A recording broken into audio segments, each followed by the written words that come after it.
বরগুনা জেলার সদর উপজেলার দুটি পৃথক স্থানে এক রাতে দুটি হত্যাকাণ্ডের ঘটনায় এলাকা জুড়ে আতঙ্ক দেখা দিয়েছে। মঙ্গলবার দিবাগত গভীর রাতে দুটি হত্যাকাণ্ড সংঘটিত হয়।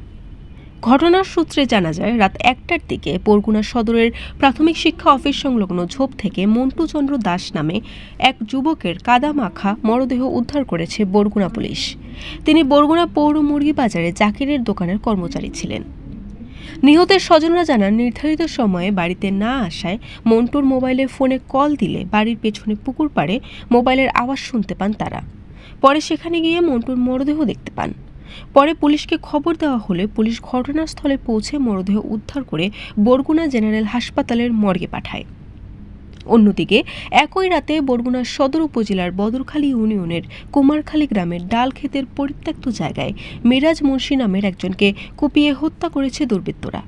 স্থানীয় সূত্রে জানা যায়, সকালে কুমড়াখালী গ্রামের লোকজন ডাল ক্ষেতের মাঝখানে পরিত্যক্ত একটি ঝোপের পাশে মিরাজের মরদেহ দেখতে পায়।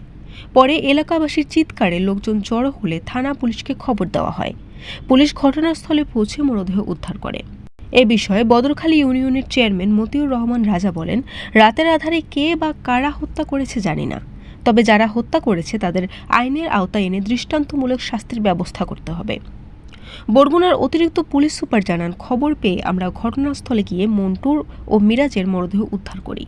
প্রাথমিকভাবে হত্যাকাণ্ড হিসেবে ধারণা করা হচ্ছে। মরদেহ ময়নাতদন্তের জন্য মর্গে পাঠানো হয়েছে। মৃত্যুর রহস্য উদ্ঘাটনে কাজ করছে পুলিশ। বরিশাল নিউজ।